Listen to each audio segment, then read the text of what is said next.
reference framework analysis, our busy brains. So this translation is by Coleman Barks. This being human is a guest house. Every morning, a new arrival, a joy, a depression, a meanness. Some momentary awareness comes as an unexpected visitor. Welcome and entertain them all, even if they're a crowd of sorrows who violently sweep your house empty of its furniture. Still treat each guest honorably. She may be clearing you out for some new delight. The dark thought, the shame, the malice. Meet them at the door laughing and invite them in. Be grateful for whoever comes, because each has been sent as a guide from beyond. We'll just take that in for a few moments.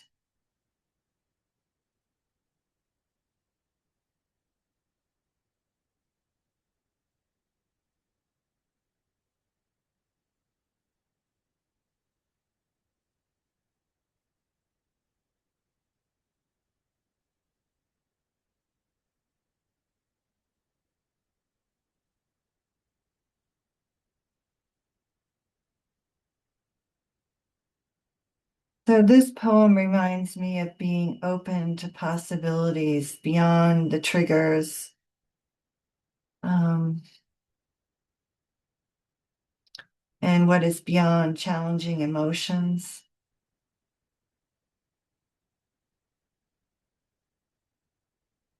But I'm not going to analyze that any further. I just want to share one more by Rumi.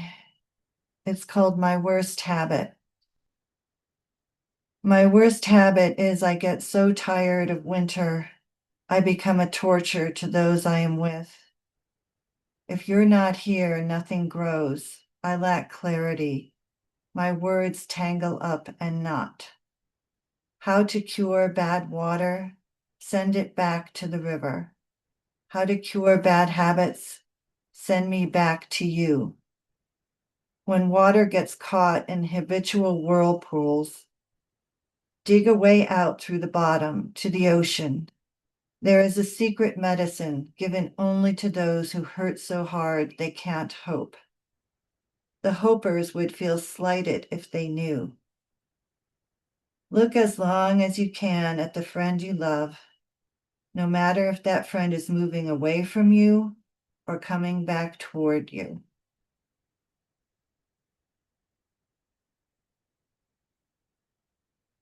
So I just thought I would start with those poems as perhaps, I don't know, a catalyst for some of our sharing this morning.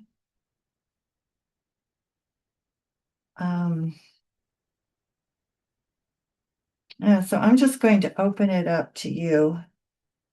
And if anybody has anything that came up for them, it doesn't have to be about these poems. It can be about anything that you feel called to share.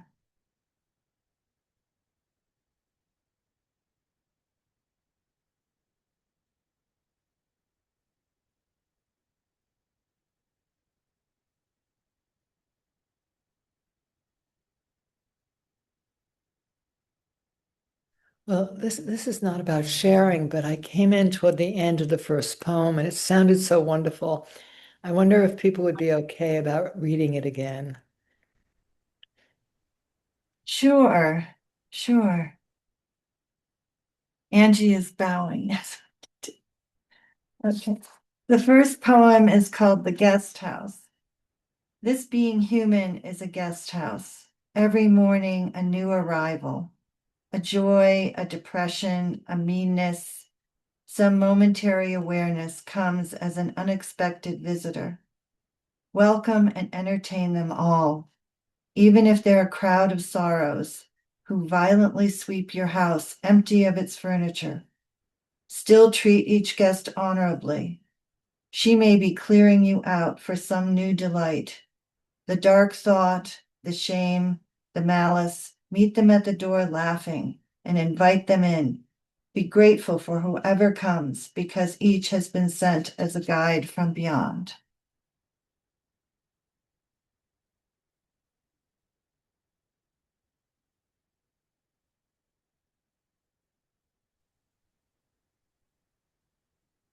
I knew I wanted to hear it again. Thank you, Yeah, Anne. thank you for asking.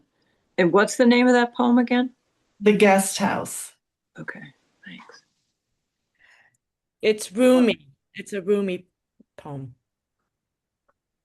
Well, I, the guest that came into my house yesterday morning, well, in the middle of the night when I couldn't sleep, was the pain and torture and struggle of all of us living in this household and living together. And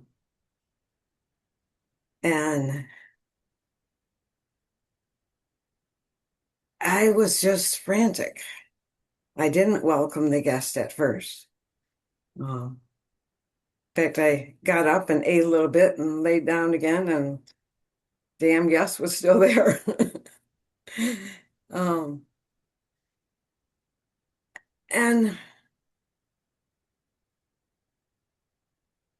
since the 1st of November, I've still been doing the extra 30 minutes a day at least or the 30 minutes a day at least of meditation, healing, whatever that day calls for, plus whatever of these practices I could make. And so somewhere in that, I thought, or this voice came and said, and you know what to do. And it was like, oh crap, I do. Or maybe, oh wonderful, I do. And I consciously let myself lay down in the warmth and did a relaxation meditation merging that I'm not sure where all came from. And even as I finished it up and was opening energy to all the people in the house and opening possibilities and setting intentions and then letting them go instead of picking them back up and ruminating about them. And after an hour, I realized what a precious guest that had been. So I'm grateful to be able to share this with you all. Allah, Angie. Thank you. That's such a beautiful illustration of what can happen when we open our hearts and open to what possibilities the field holds. Instead of trying to use our small, limited reference frameworks to solve everything. Yeah. Thank you so much for that beautiful reminder. Allah. Allah. Peggy? If I can get it unmuted. Can you hear me? Yes. I had a really hard day yesterday. We got to our house in North Carolina. Last time we came here, we didn't have any water. Got that all resolved. This time we came back on Sunday, we didn't have any power. We didn't have any internet, and it was cold. And it was just I struggled all day with all kinds of stuff, um, mostly because it's Thanksgiving, and I haven't seen my youngest son in 10 and a half years. He just sort of walked out of my life with some angry words, and I haven't seen him. Occasionally, I know where he is, and I know he's safe, and occasionally there'll be his name is Aaron, and they call it Aaron sightings, and they'll just text me and said, I had an Aaron sighting. So I know he's okay, it hurts, especially now. And I don't know, I got angry and there were all kinds of things going on. It's like if you could think of something that might go wrong. And so I started saying, okay, I need to be grateful for triggers. I need to be grateful for triggers. And I got mad. I just am not going to be grateful for triggers. I don't like triggers. I don't like being grateful. I'm just not going to do this. And to be honest with you, I started indulging in an addiction that I have that I thought was pretty well cured. Um, and then it's like a light bulb went off, and I thought, oh, I can't get to the internet, which means I can't contact any of the people that usually help me. Um, my cellular data was out, couldn't make any texts or phone calls. It was just the phone system went down. It was like, um, and I thought, oh, I'm not addicted to this other thing anymore. I'm addicted to the stupid internet. I'm having a meltdown because I'm addicted to the internet. My reference framework has me wanting to attach to something so that I can deal with triggers, bad feelings, anger, grief, whatever. And it was sort of like that house guest you just talked about. It was like there was this aha moment. And all of a sudden I settled down and I thought, okay, I can be grateful for this revelation. Can't be grateful for the internet being out. Can't be grateful for Aaron being gone. I'll just decide to be grateful that I have this new revelation, that I'm still not clear of addictive attachments. I got to find something to be addicted to. So I just kind of sat down on the floor. You guys know I have two really big dogs and one little one. I sat down on the floor and just cried and laughed and cried and laughed. And they jumped around me and sat in my lap and licked my face and knocked me over. And, we usually have a dancing time every day and I'll dance with them. I think they thought we were dancing. But I just laid on the floor and sobbed, and they laid down with me and licked my face. And I thought, I'm very grateful for that. Just very grateful. So I started finding tiny things I could be grateful for. I'm grateful that I have 10 fingers and they all work. One has a scar on it, but it works. I'm grateful that I can see. Oh, those aren't tiny things, but I made a cup of tea and I'm grateful for this cup of tea. And I just started finding little things that I could be grateful for. It turned out to be a wonderful day. All the services came back on, and I still haven't heard from my son, and that hurts. But it, I think I'm getting this gratitude thing. I think it's starting to click with me that, oh, this is important. And yes, I am grateful for gratitude today, if that makes any sense. So anyway, thank you for listening. I love you all. Thank you very much for being here for me. Hola, Peggy. It's beautiful. Hola. And you were able to, without reliance on anything outside yourself, bring yourself into this state. So that's something to be hugely grateful for, I would think. Yesterday I shared in Regina's room that I read an article by the American Psychology Association, and they suggested doing just what you did, which is starting a gratitude practice, but starting with small things, seemingly small things, and building. If you find being grateful for very challenging things overwhelming. And they said it's a habit of mind that, a good habit of mind that we can build. So being grateful for your cup of tea or for clean water or for, the fact that you have all your fingers or something like that is a good place to start, according to them. And it's a wonderful habit to start to cultivate. So thank you for that reminder too, Hala.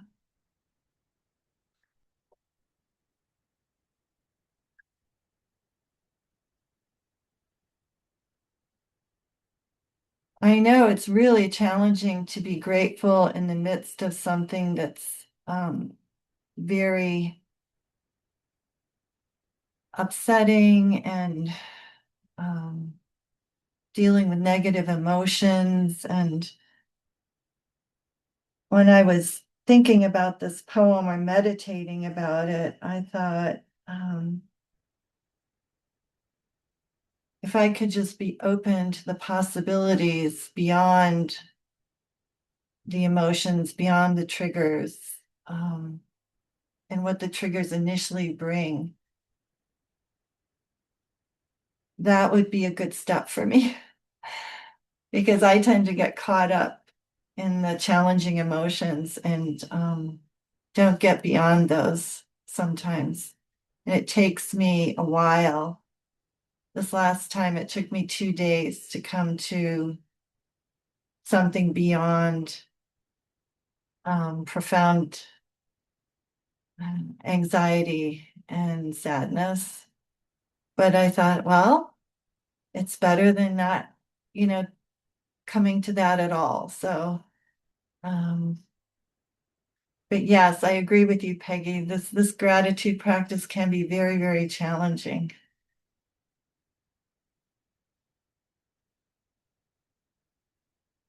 Anybody else want to share? Madeline? Yes, I've been thinking about sharing this for a little while. And a couple of weeks ago, I talked about the difficulty I had with gratitude for really difficult things, such as my husband's illness. And, and I talked about how I think at the end I said, I'm grateful for the lessons, but I wasn't grateful for his suffering. But afterward, I found, and this is not unusual for me, just I was extremely critical of how I talked about it. And I had a whole dialogue going on in my head. I should have said it this way, not that way. And what I realized is that I just am so, vulnerable to shame. And I'm shaming myself. And this is a very, very open, compassionate, supportive group, more so than any group I think I've been in. And I project all my criticism, all my feelings of shame onto everyone, thinking that, everyone is judging me as harshly as I judge myself. Now, I realistically don't believe that, but in the moment, I feel it. And it's very, very hard. And that is what has kept me really from saying a whole lot. Because unless I meet these ridiculous standards in my head about how I should say things, I feel that I pay a terrifically high price in shame. And I became very also grateful for this awareness and grateful. I think about the, shame visiting my lodging house, and welcoming shame and saying that, well, okay, you've got a lot to teach me. And I won't try to expel you or shut the door on you anymore.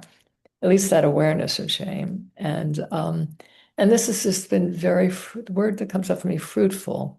And I've been really thinking about it and learning from my, oh God, fear of shame, and shame for the last couple of weeks. So I decided to share this with you all. Thank you, Madeline. That was beautiful. Thank you. And I'd just like to tell you that your share the other week about your husband really touched my heart. And I've thought about it since, and held you in my heart and your husband as well. Paula, Thank you. Paula.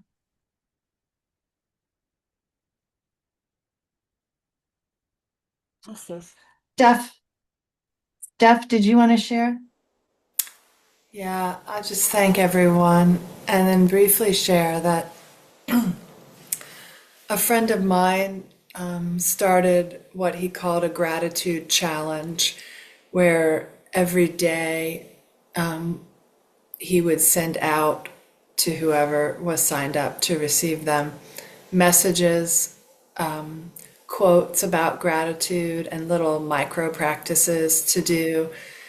And he called it the Gratitude Challenge because, as you were saying, as we make it a practice to have gratitude, our frequency raises and it becomes easier to find gratitude in so many things. So he gave his challenge practice to me, and I'm going to be rewriting it into something more Mingjue. And in January, right after the holidays, we'll be offering it to anyone that wants to, sign up for an email or a text message where you get the little practice and the saying every day. So I'm just putting that out there for anyone that wants to do a gratitude gong. There'll be an opportunity coming up soon. I love that, a gratitude gong. Beautiful. Thank you, Steph. Thank you. Hala.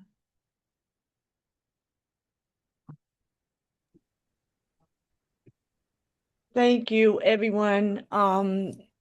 This has been amazing.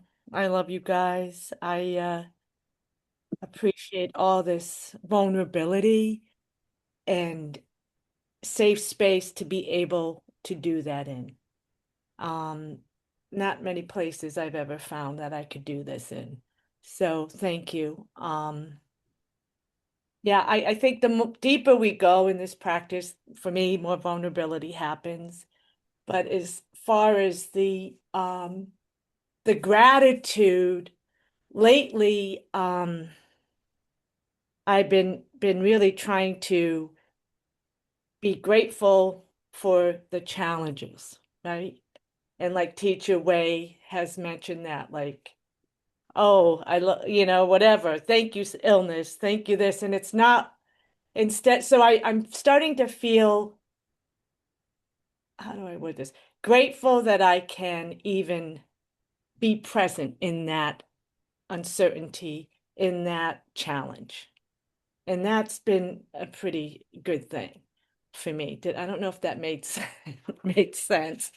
But, instead of running away from it and trying, oh, my sink in the bathroom is broken and I really got, like getting into that craziness, like kind of Peggy did, right? Like instead of fixating on wanting something fixed, just sitting with it and accepting and being grateful that I can even see that and not run away and try to change everything yesterday. I guess is what I'm trying to say.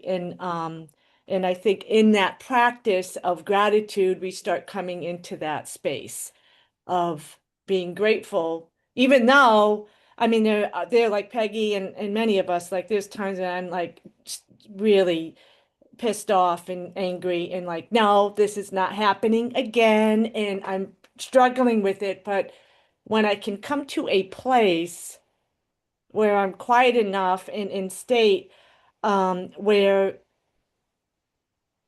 the gratitude, it's just so much deeper.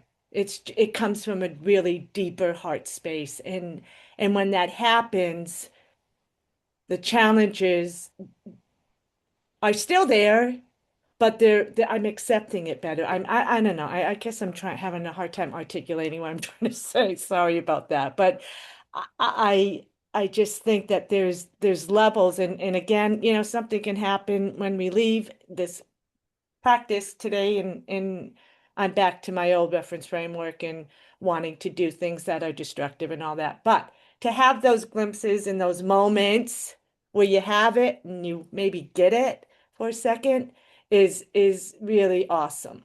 So I think I wanted to, just share that part of it too, right? Like that's what Teacher Wade talks about. And recently, there was something posted in our WeChat in with my Hearts Rooted group, and there was an article about a doctor who wrote something about that, and it was really interesting about, so there's a lot of different ways of approaching gratitude, but like she says in her article, she was like, I'm not grateful for my son's illness, a terminal illness. However, I'm grateful I can sit with it. I can sit in that and be present. And I think that's all what our practice is about.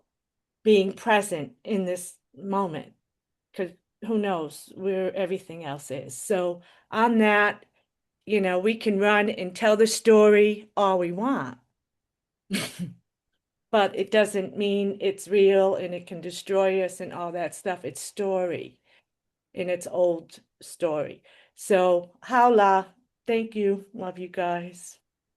Hola, Irene. Thank you. Hola. Yeah, the Buddhists have that phrase, if you can breathe with it, you can be with it. Yeah, and I think that's so important. I also remember Teacher Wei talking about the acceptance aspect of the mantra. And one time when he was teaching, he said, being grateful for accepting what life can teach us. So if I'm not grateful for, as you say, the son's illness or whatever, or the son's absence, I can be grateful for what this life lesson can teach, and maybe and in my experience, it could be something really unexpected if I open to it. It could be something beyond what I'd ever have been able to come up with on my own if I open to the field. So anybody else wants to share before we start? Linda? Hi. I just wanted to thank you, Madeline, for sharing what you shared. And of course, it's because I can relate to it so much. And not only every time I share something here, I'm like, "Ah, why didn't I say that? Or I should have said this different. Did it make sense?" And what I discovered for myself too is that this is not the only place I do that, that this has been a habit in my life. That, oh, why didn't I do that? Oh no, I should have called that person. The word should comes up so many times. And so I'm really grateful that you mentioned it because I'm aware of it, but I don't always catch it. And I know that I'm a good person, that my intentions are really good and genuine.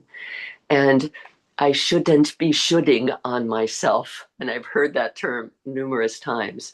So I just thank you so much for that reminder. And there's something about having something in common with each other. I'm sure many of us do that as well. So it's wonderful that you were able to bring that up, and very helpful for me. So thank you so much. Thank you. Thank you, Linda. Hala.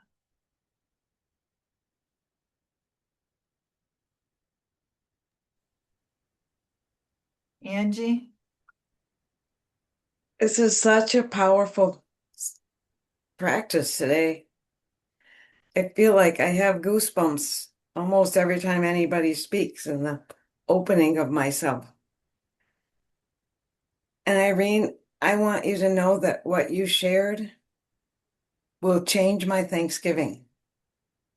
I've been so frustrated with my son for having called and said he was coming over and then gone to sleep and not called back and not answered phone calls for 2 days, and how worried I was and how mad I was. And as you were talking, I could feel in my being saying, oh, I never shifted to gratitude that he is okay. That all that worry and fear of what might have happened, or whether he's super depressed or any of those things, he is okay. And it just, thank you. Thank you, everybody, for this powerful time together. Thank you, Angie. Hala.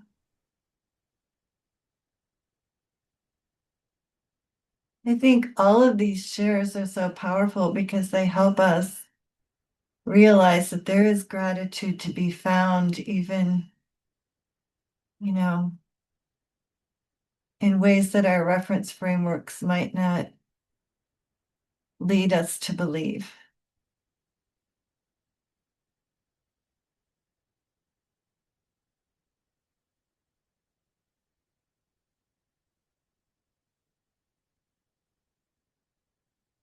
Okay, if no one else has anything to share, I will start the practice. Coming into Qigong posture.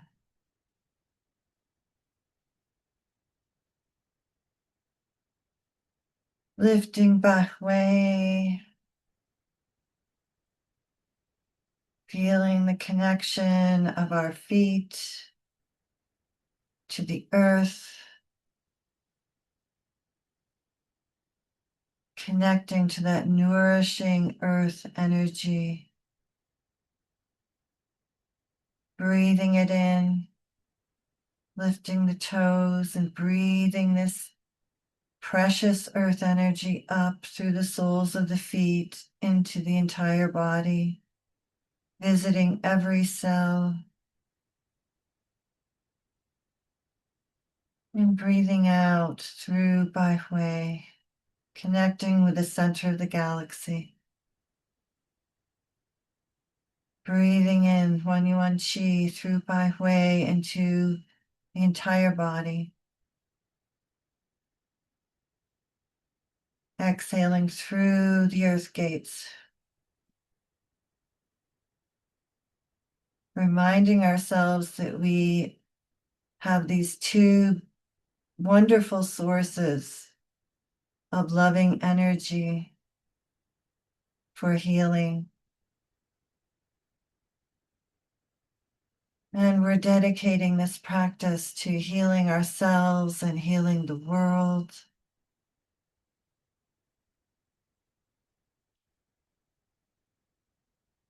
Going beyond ourselves amplifies our practice.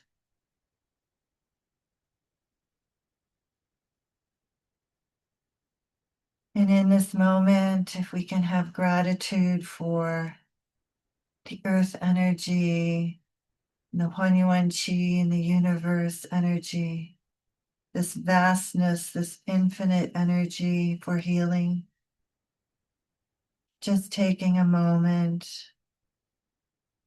to be grateful for this transformative energy.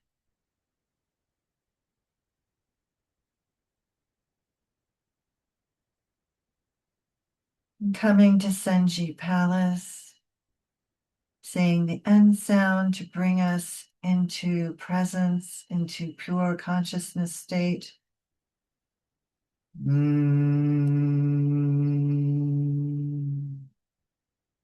Letting go.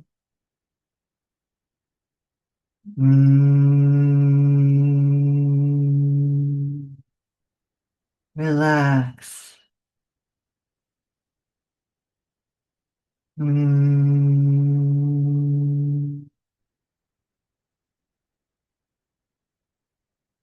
Opening to possibilities beyond our limited reference frameworks. Opening to the pure consciousness field of information.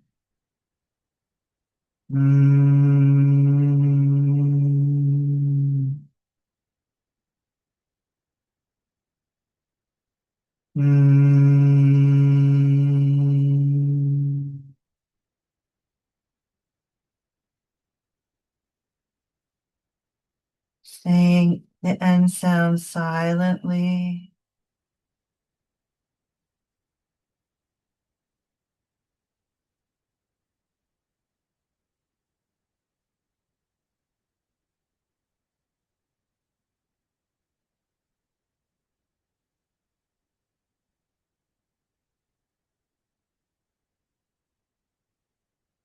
And then bringing our awareness to the inner space of the head. Shoo.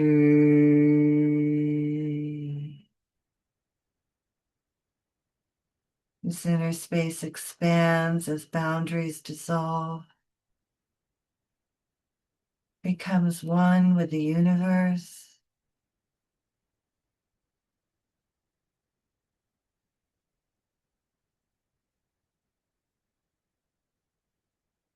Our inner awareness travels down through the inner space of the neck. Shoo.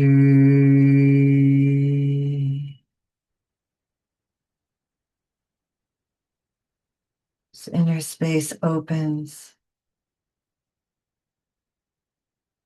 becomes expansive. Inner and outer cease to exist.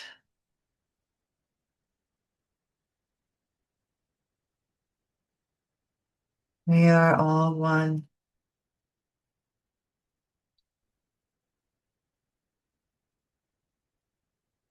Mingjue moves down into the shoulders, the arms, the wrists, and the hands. Shu.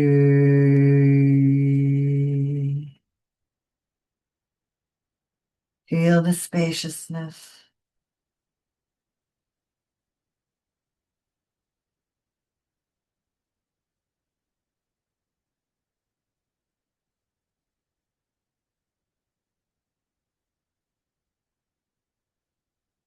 Mingjue moves into the inner space of middle dantian, opening the heart. Shu.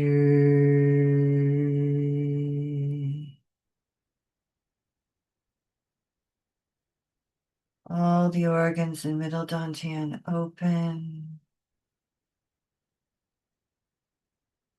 So we open our hearts. We connect on a very deep and profound level with all the other open hearts, all the unconditionally loving hearts in the field.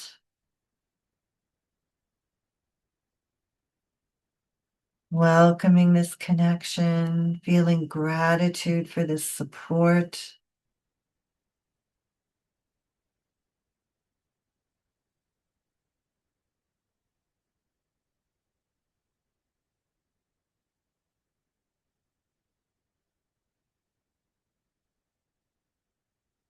Mingjue moves down into lower dantian. All the organs open. Shu.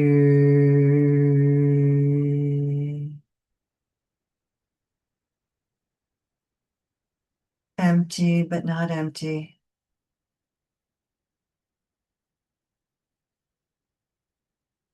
Energy becomes finer and finer and is more easily transformed.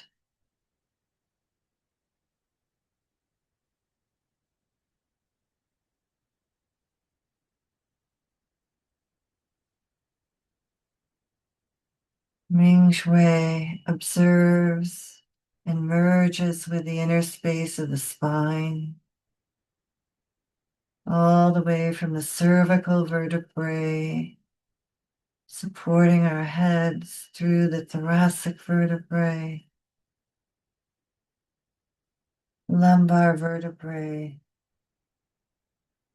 tailbone. Shu.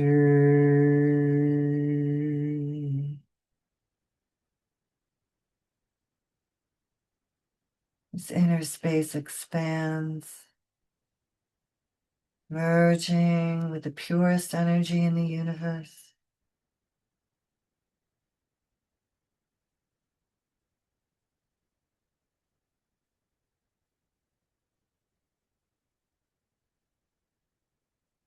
Mingjue travels down through the hips, into the legs,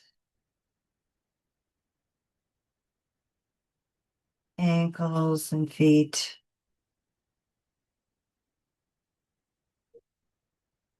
Through every toe. Shu.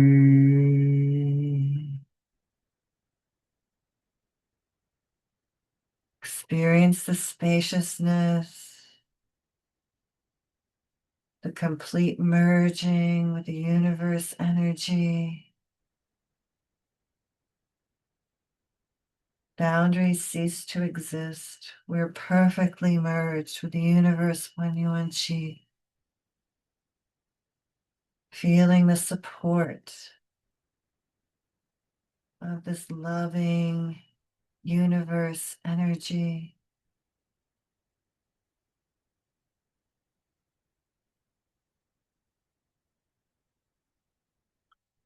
Holding a chi bowl in front of lower dantian.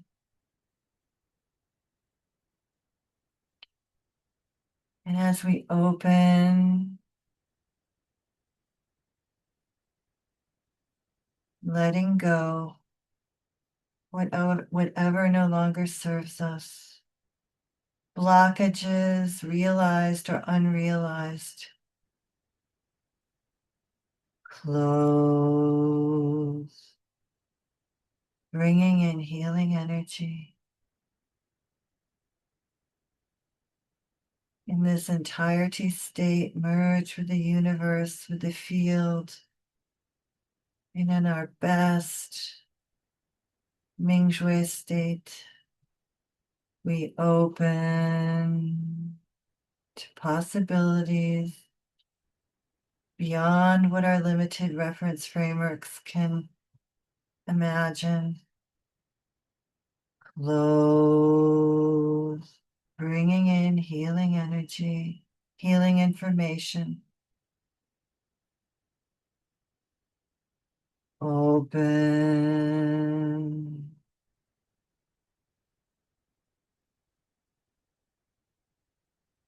Close.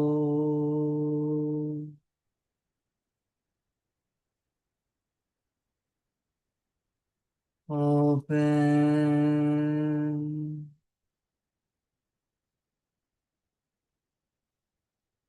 Roll.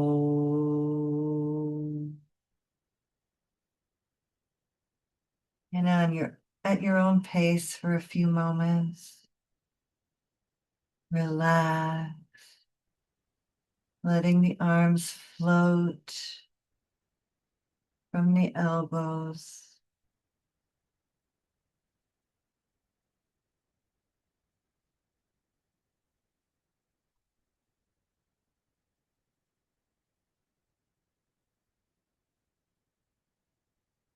Fully opening to the wisdom of the field.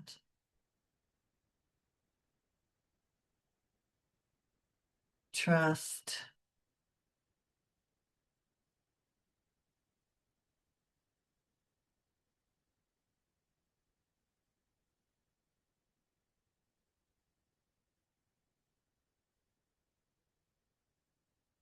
And coming to stillness, just noticing the inner space of lower dantian.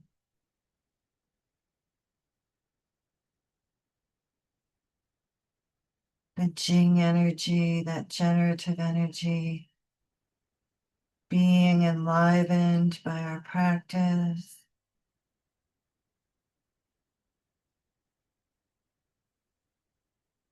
Raising this chi ball up to 21 palace. Open. Releasing any blockages, any emotional blockages. Close. Bringing in nourishing energy. And we're doing this for the whole world. Open.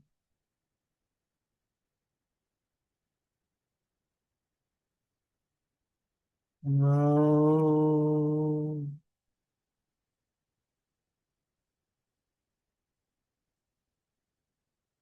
Open. Roll. Being patient with ourselves. Open.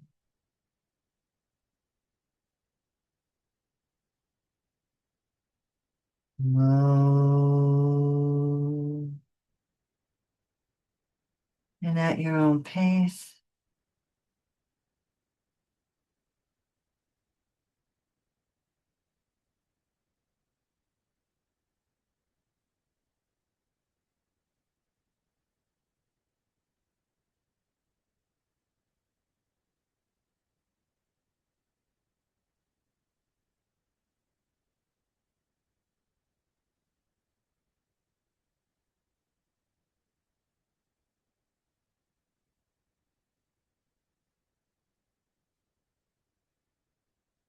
Coming to stillness and raising this beautiful chi ball up to middle dantian, our heart center.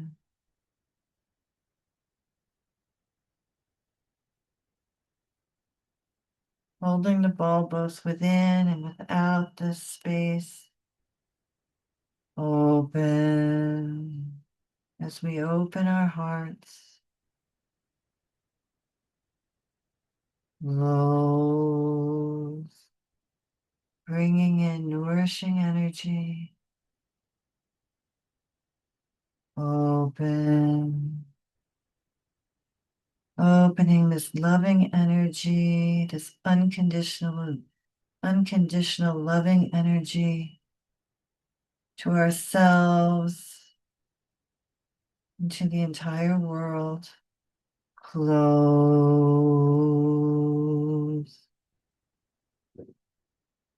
open,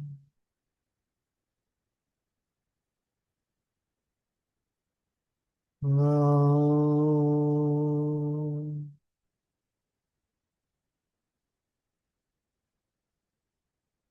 Meeting whatever is there with love and compassion. Open,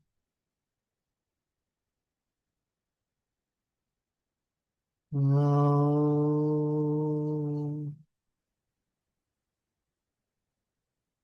and at your own pace.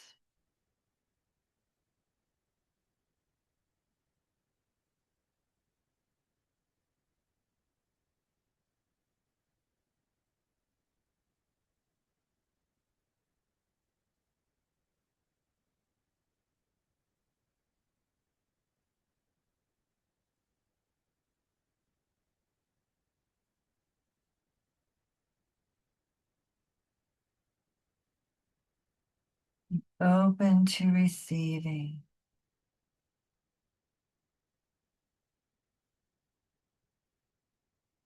Coming to stillness, raising the chi ball up to upper dantian. Open. Opening to possibilities beyond our limited thinking, our habitual thought patterns. Close. Bringing in the wisdom from the pure consciousness field, this energetic fineness. Open.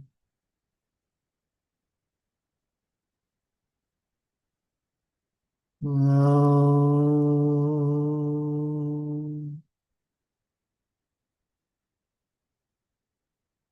Open.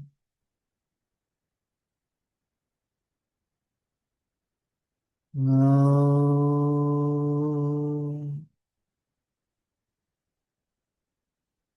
Open.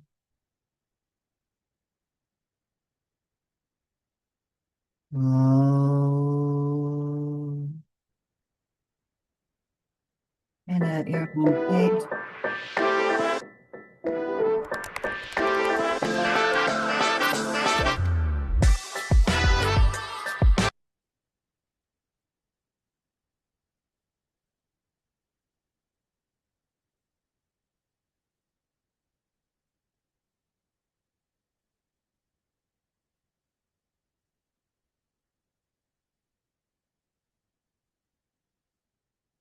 Coming to stillness, noticing the spaciousness in upper dantian, the freedom.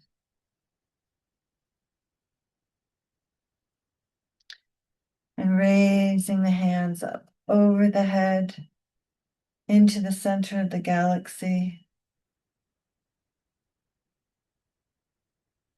pouring down beautiful Wan Yuan Qi, pouring down loving energy, bringing this into upper dantian.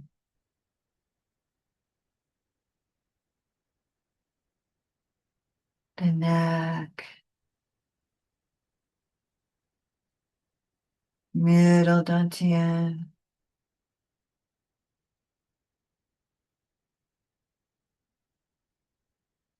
lovingly moving this energy down into lower dantian,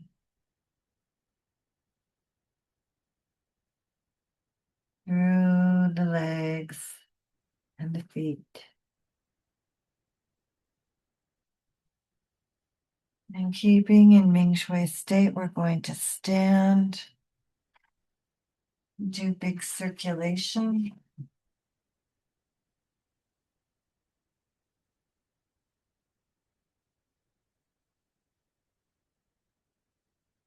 If you're unable to stand, please just modify to whatever is for me. comfortable for you. And I would challenge.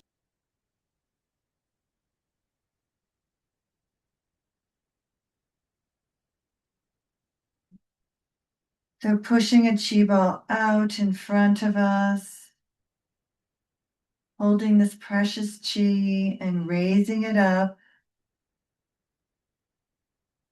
through the body to above the head, reaching up into the center of the galaxy and gathering this beautiful transformative energy into a ball between our palms, angling the palms downward and pouring this beautiful energy, this loving energy through upper dantian. Everything is spacious, clear, beautiful. Through the neck, feel the spaciousness. Through the arms, the shoulders, middle dantian. Everything is spacious and clear. Through lower dantian, in the hips, everything is clear, beautiful, spacious. Tucking the chin, bow body down. Bringing this beautiful energy through the legs.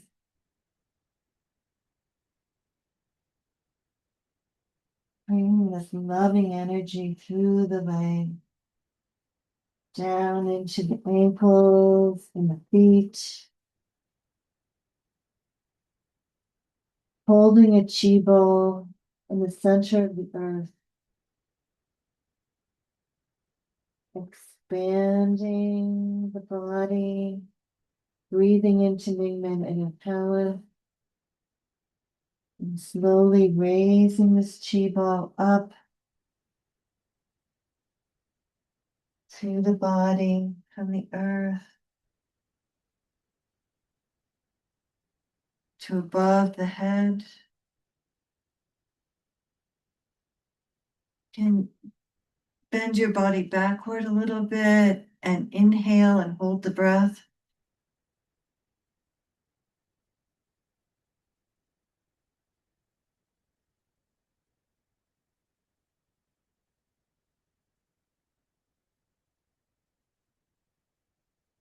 Exhaling. Gathering beautiful chi between the palms. From the center of the galaxy, again pouring this down through upper dantian.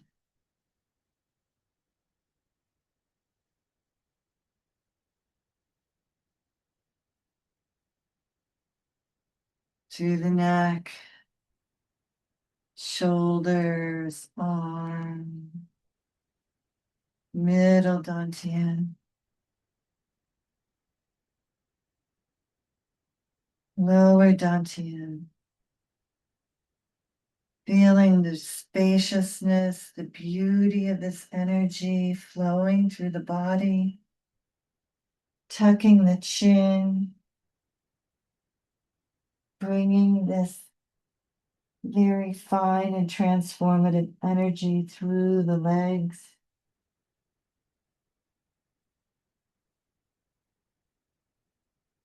into the feet, holding the chi ball in the center of the earth, scooping this chi up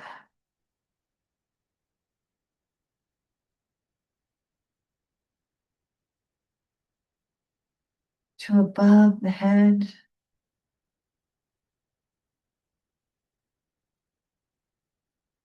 Holding the breath.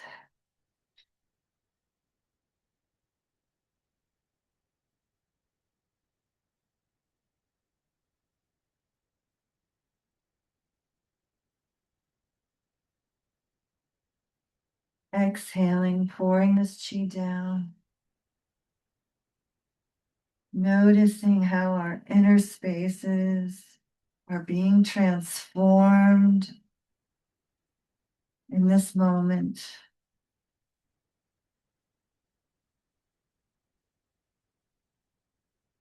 Transformation is taking place in the present moment. Keeping the body upright this time. Stacking the palms on Du Chi. And breathing into lower dantian.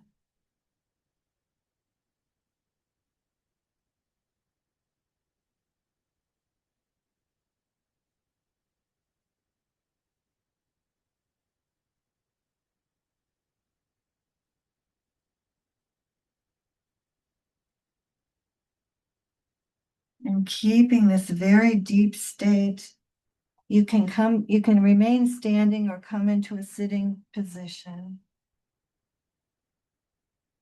Continuing to breathe into lower dantian.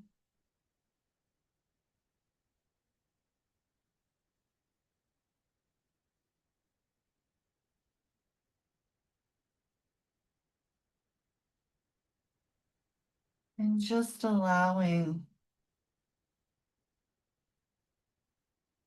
gratitude in whatever form to come to you.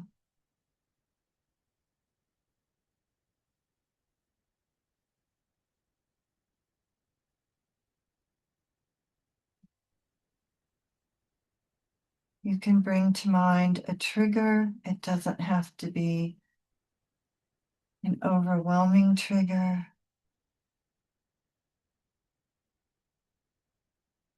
And just sit with it as we breathe in lower dantian. Not trying to figure out why you're grateful. Allowing that to come through the intelligence of this vast field. And it may not come today. May not come in this moment. Just planting a very small seed.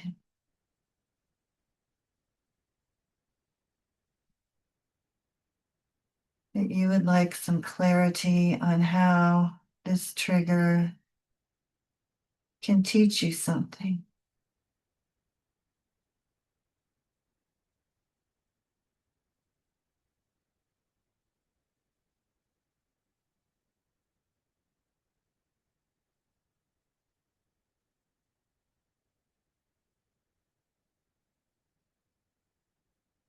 Being okay with not knowing in this moment, if that's the case.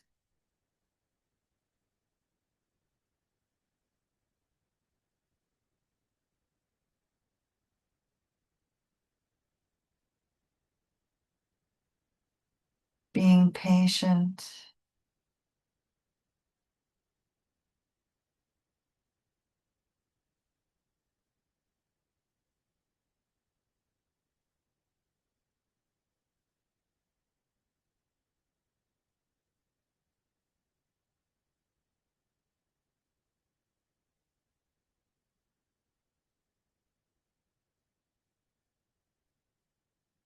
And if your hands aren't on Du Chi, you can scoop Chi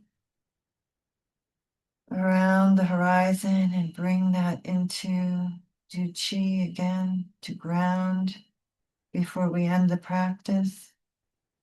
Feel free to continue this meditation beyond the end of this Zoom call.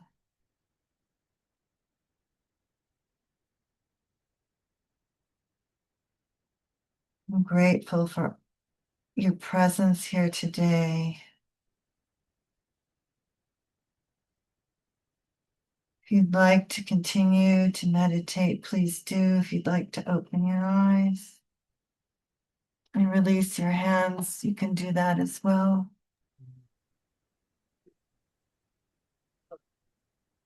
Allah. Thank you. Beautiful. Thank you, Stephanie. Thank you, Elizabeth. Or Elizabeth. Elizabeth, sorry. You, That's Elizabeth. okay. Thank you, everybody. I Thank just you want so to much. announce a few things. We have tonight, this afternoon, Manfred will be doing his mantra singing.